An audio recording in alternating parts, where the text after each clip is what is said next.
But I really want to thank you all for being here for day 2 of 3. Tomorrow will be our last day together. Tears. But I'm so excited because yesterday was such a blast. I learned so much from so many of our speakers, and I'm just excited for you all to continue to be able to inspire, to learn how to lead, to grow, to innovate, all while being our authentic selves. So, speaking of being our authentic self, I want to talk about our upcoming keynote speaker.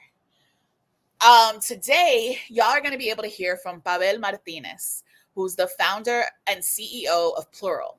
It's an AI powered self-discovery coach. Y'all just gonna have to be patient with me because I'm trying to make sure that I represent him right as I'm introducing him. So if I stumble across words, just give me some grace, y'all. So with extensive experience in technology, he specializes in employee well-being and personal growth. All about that personal growth, y'all. Previously, he led global sales initiatives at Meta and TikTok. Pavel's work, including his viral podcast, ¿Quién tú eres?, has been featured in Wall Street Journal, Ad Age, Business Insider, and Vox. He's all over the place, okay? Early in his career, Pavel would dedicate days out of the week to study white American popular culture. And he'd memorize scripts that he would later use to work in conversations.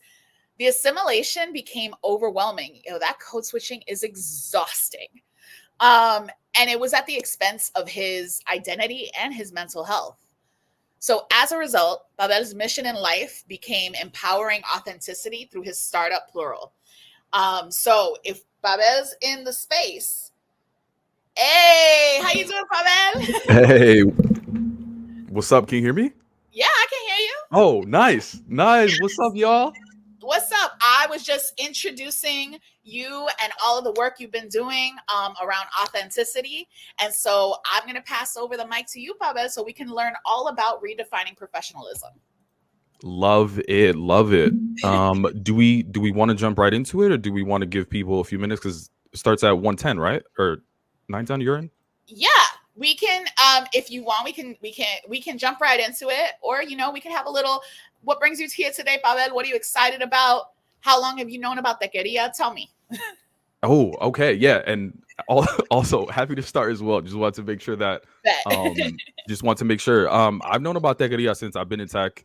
Oh my God, like 10 plus years at this point. And I've seen the community grow from, virtual Slack channels, and just like chat conversations to like in-person huge events. And look where y'all are at now, like 3-day virtual conference. So it's really been dope to see. Excited to connect with everybody.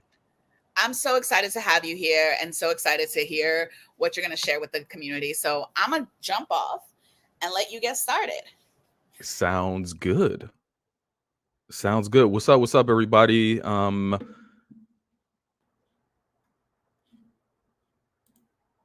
Let me share my screen really quickly so y'all can see what we're going to be talking about. But for now, give me a 1 in the chat just to make sure that y'all can hear me, make sure everything is going well, and let me know where y'all checking in from right now.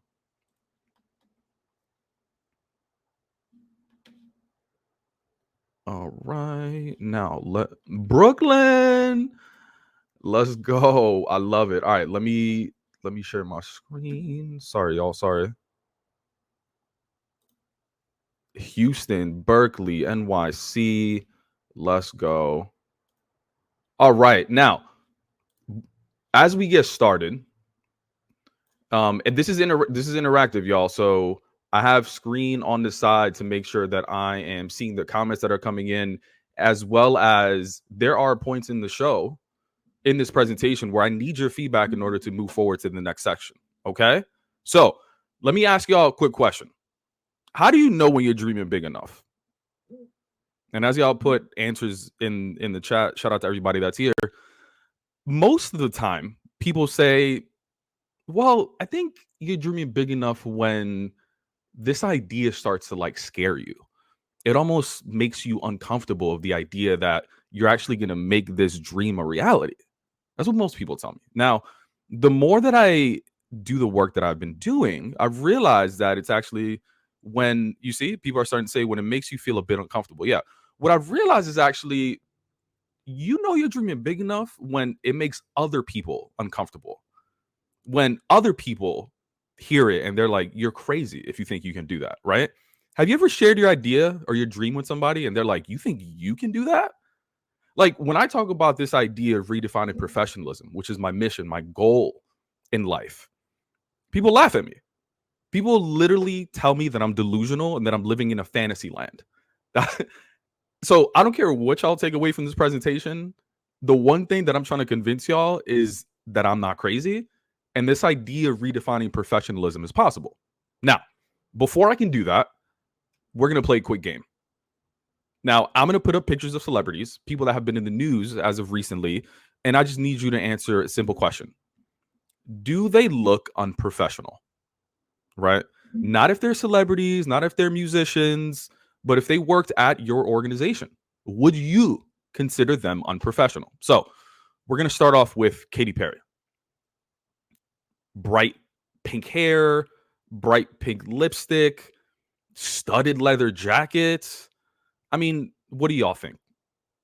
Does she look unprofessional? Team Delulu.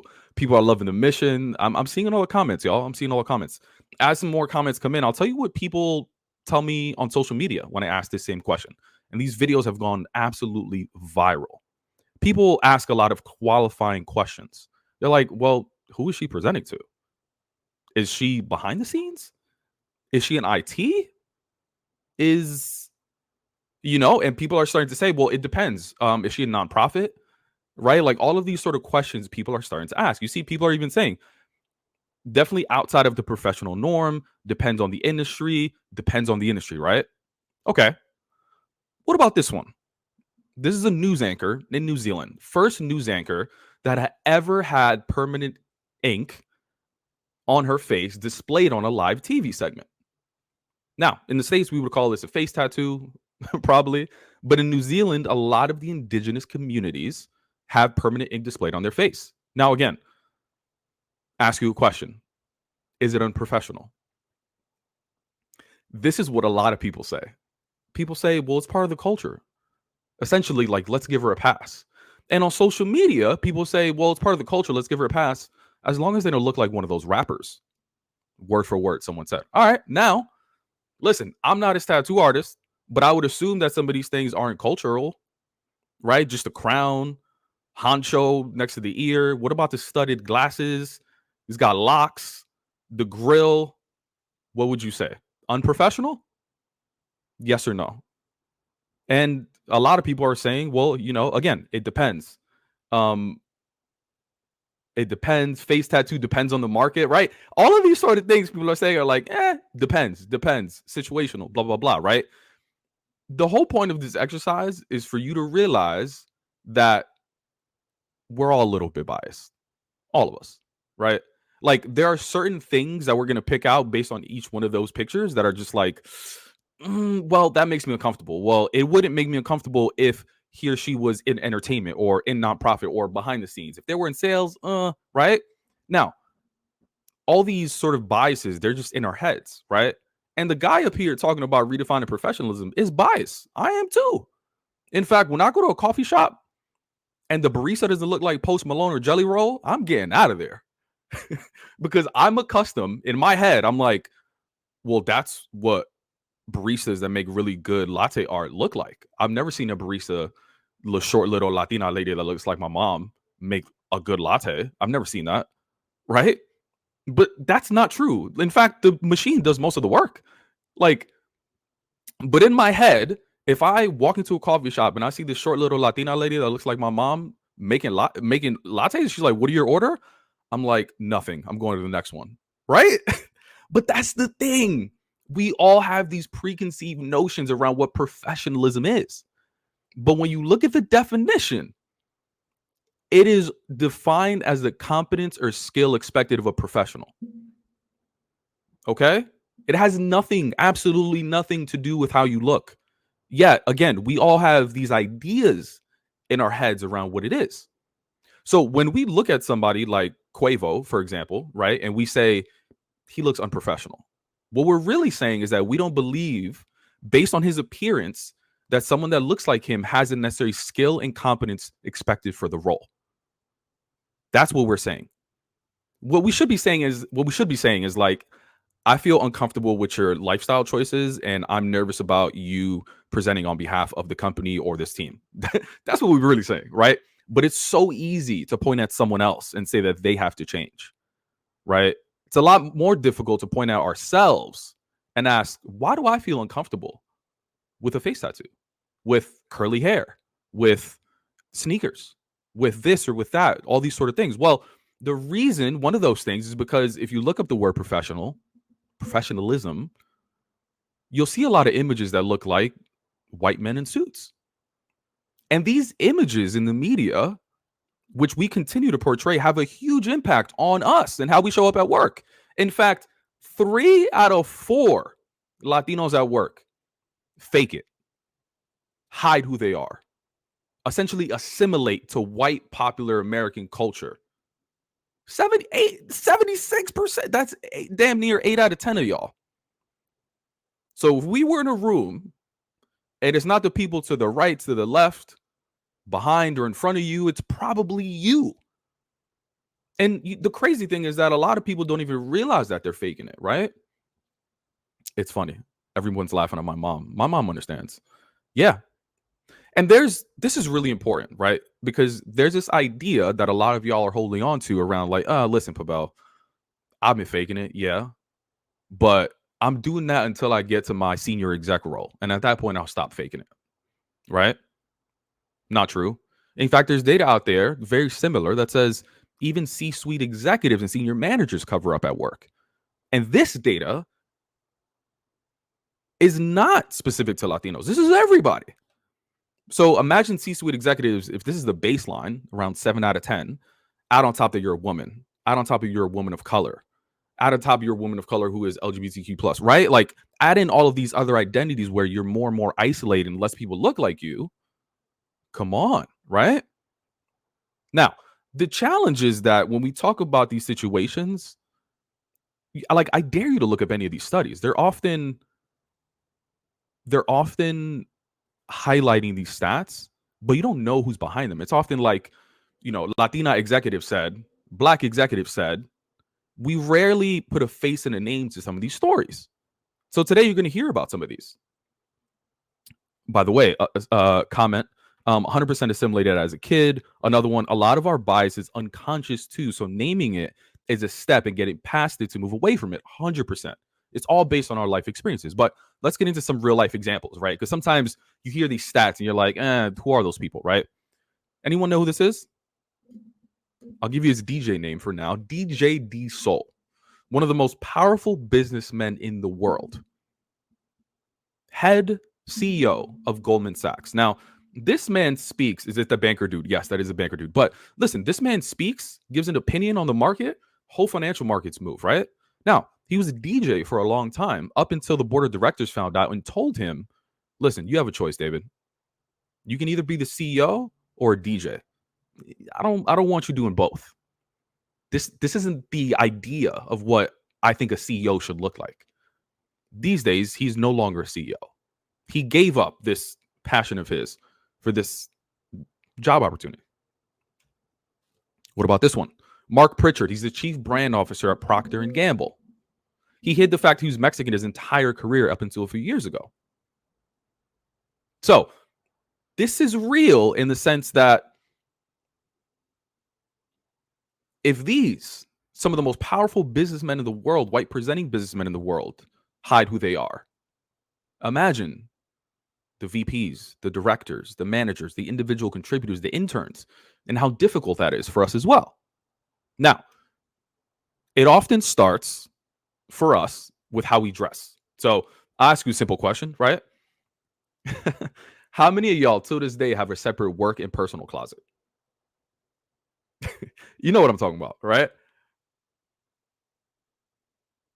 Tell me, but I'm gonna wait for things in the comments. But often this separate work closet starts at a very young age. I remember my grandfather used to tell me, like, Do you see presidents and CEOs with beards and tattoos, and look how they're dressed, acting dressed accordingly, right?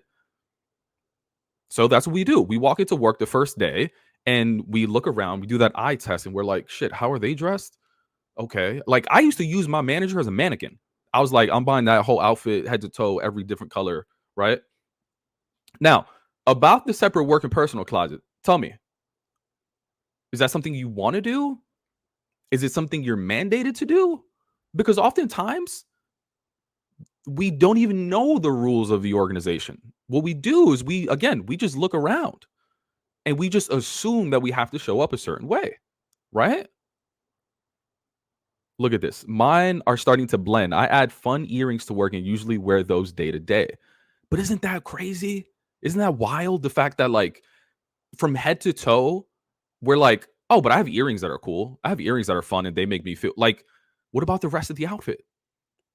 What about the rest of our presentation? And, like, listen, the thing here is really to show you that this is like starting point oftentimes. This goes into like how we do our hair as well, right? My mom has straightened her hair for 70 plus years to the point where it doesn't even curl anymore, right? I grew up with uniforms back in the day, so I'm used to it, never thought of it in this way. I wore uniforms back in the day as well. I went to Catholic school my entire life. Anyway, sorry, I can go on for days, but this is the part that's really important. I hope that it stopped at close for you. Oh, here we go. I use my manager's. Oh, she's laughing at that. Wore professional guayabera to work, and I was told it looked like a vacation shirt. Yeah. How many other people heard things like that? And these sort of comments like prevented them. We'll get into microaggressions in a minute. At work, we can wear what we want. It's when I have to meet with others outside of the organization that I worry about how I look. Well, that's a great introspective thought to have and conversation to have with your manager around, like, this is how I feel. Like, I feel really confident and comfortable inside, but I feel the pressure to conform when I go outside, right? And oftentimes it's because of these limiting beliefs that we hold in our head around what is going to happen, right? We think, oh, they're not going to do business with me. This meeting isn't going to go well. It's going to be distracting. But I'll tell you this one thing, right? Not me being a manager. I'll tell you here, 80% of our thoughts are negative and 95% of them are repetitive. Most of the thoughts that we think are negative oftentimes never even happen. So as much as we think we can predict the future, not one person on this call has the power to predict the future. Not one person, but we think we can, right? So as far as trying to predict the future, that's what I did. I had my dream job at Facebook. This was me. First day, orientation, flew me out, Menlo Park. And I told myself, I'm going to do whatever it takes to be successful here. Because I used to even go on dates and I used to be excited for women to ask me what I did for work. I work at Facebook. I never wanted to let go of that. I put so much of my own identity into what I did for work and where I worked, right? So I was like, I'm going to take this code switching thing to a whole new level. I'm taking this assimilation to a whole new level, to the point where I literally became a full-on actor at work. I used to binge watch shows I didn't care about. I used to literally dedicate days out of my week to study white people. I'm not even joking. Like, what are some show? Like, has anyone ever done this? Like, I love the show Insecure, but instead of watching Insecure, I would literally binge watch shows like Riverdale. Now, the funniest comment that I've ever received when talking about this, a white woman who was in the crowd was like, damn, I'm white and I've never even seen Riverdale. I get it. But I did this for the idea that people would accept me. Right? It didn't work though. We all try our best to make other people comfortable while making ourselves uncomfortable. Right? Look at this. I've been there. As a POC, I love Riverdale. There's nothing wrong with Riverdale. It's just me, right? I had to pretend I like Friends. This is the thing, right? There's nothing wrong with expanding your preferences and trying new things. But there becomes a point where you try something, you don't like it, and you continue to do it solely for the idea or the thought that it'll help you fit in, that it'll help you become accepted. And if you have 100% of your time and you're dedicating 50% of it to be an actor, well, you'll never do your best work. You'll never be fulfilled. In fact, it's a common story on this podcast that I launched called Quien Tú Eres, where on every episode, we have a conversation. And these are 200 plus episodes in where we talk about this conflict between authenticity and professionalism. And similar to my story, there's a trajectory among everybody. At some point, we've been trained to fake it. We've been told that who our most authentic self is unprofessional, not appropriate for the workplace, etc. We end up doing that most of our career until we reach a breaking point where we have what you call burnout, mental health crisis. We say, fuck it, I'm gonna start being myself. This shit is a waste of time. And every single person said that that's when they start doing their best work.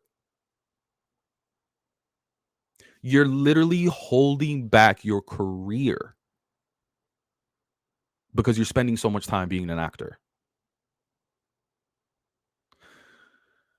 Now, I can go through a bunch of the insights that I've gathered from this podcast, but in the short time that we do have together, I'm going to give you a few. So, number one, definitely looking for the podcast on Spotify later. What was the name of the podcast? The podcast is called Quien Tú Eres. Here we go. Let me just learn. Sorry. A lot of people love Riverdale. That's hilarious. I just didn't love it. Listen, white people put me on to some of my favorite things in the world, but some things, again, I just did because I thought it would help me be helpful. Like, I thought it would help me advance. Like, Friends, Seinfeld, love Brussels sprouts. Riverdale, not so much, right? But you can't talk about your cultural. Ooh, I disagree. But we'd love to. We're going to talk about this in a minute. So, Alina says, but you can't talk about your cultural side at work. Not true. In my experience, SCV culture is super focused on what you do for a living, your job, not who you actually are. We feel forced to learn their culture without them having to learn ours. That agreed. I felt like that as well. Okay, cool. So let's move forward. So a lot of people are going to leave this conversation and think, shit, I have been faking it. But like, if that's not who I am, then who am I? What is authenticity? It's the first question that I actually ask all of our guests. What does the word authenticity mean to you? Well, what I've realized is that it means something different to every single person. Not one person does answer the question the same. This is why. What I've learned is that authenticity is often linked to some sort of childhood trauma. And your most authentic self is actually the version of yourself that they've told you early on as a child not to be, that you shouldn't be. That is inappropriate, right? So I'll give you a funny example. Your first parent-teacher conference is like, oh my God, Pavel, he's such a good student, but he's so talkative. What do your parents tell you? Shut the fuck up. Meanwhile, you are the most extroverted, charismatic, relationship-building kid out there. Imagine if that instead told to shut the fuck up was harnessed, matured, crafted into a version that actually highlights some of those strengths, right? I'll give you another one. People on the show that self-identify as queer but use he, him pronouns, they said that oftentimes early on they were told about a type of man that they should be and to never show their feminine side. Now, they have said that they feel like their most authentic self when they can finally feel comfortable and safe enough to show who their most authentic self is. So, as Patty Delgado says, to be authentic is really like owning and combating your insecurity based on what you experienced early on. And like Samantha says, unfortunately, we're reserved with it. Most people don't get to see our authentic selves. And I believe it's actually holding us back. Now, here's a big part of what is holding us back. I think that it's advice from the older generation. It could be a mentor. It could be someone you look up to, even in your current organization. But oftentimes, it's even our families. Eric Toda, who's a marketing executive at Meta, said that his family told him not to look white superiors in the eyes. Right? Nancy, growing up, it's respectful to like not speak unless spoken to, especially for women, right? Calladita se ve más bonita. So she was taught to be submissive. Respect others' opinions. Don't share yours, right? So imagine us in meetings like, damn, Pavel, but you never speak up. Oh, well, that's holding us back oftentimes, right? I'll give you another one. That's not even on the slide. And by the way, all these quotes are directly from the podcast. But I had a guest named Pedro Martinez who said that he had a manager who was literally pulling his hair, saying it was unprofessional, and telling him to cut it. He quit that job, and his mom was mad at him for quitting. Can you imagine that? Now, this isn't always family. Again, I think there's a big generational divide when it comes to what professionalism is. Oftentimes you hear, again, curly hair is unprofessional. Oh my God, cover up, do this, do that. And oftentimes they are done to avoid these situations. How many people are scared to be their most authentic self, or worried about it because of the microaggressions, the resistance, the retaliation? Anthony, working in consulting early on, said that, hey, you should probably shave. You look like a terrorist, right? Odalis felt the need to buy long blazers and cardigans just to cover up her butt. Catalina Peña, her team scheduled a meeting with her. And these are the stories that often go untold. They scheduled a meeting with her. She was excited. She was like, oh, I get to present. I get to share my presentation that I'm working on all day. No, just a handful of her coworkers essentially surrounding her, telling her to change her hair and to say that it was unprofessional. We have a few minutes left. Is that my cue? Actually, we are over. First off, I want to say thank you so much, because we've been up in the chat discussing all of this because it's so important.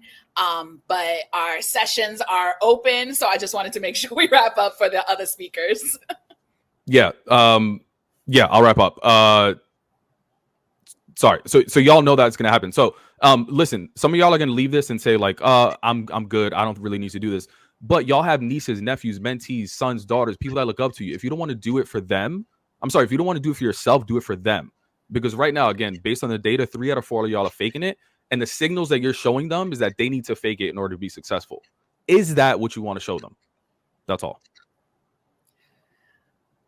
I just want to I hope everybody's really taking this moment to like internalize this message that Pavel has shared with us, because being authentic is a journey that we're on, for me at least. But I did want to say, like yesterday we joked, the pods are open. Y'all can go to the sessions. Your session folks are waiting there. Don't forget, the community networking event is this afternoon. Tomorrow's the career fair. Pavel, I am so grateful for you to come on and have shared your story with us and have shared so many gems of advice. Very much appreciate you. Thank y'all for having me.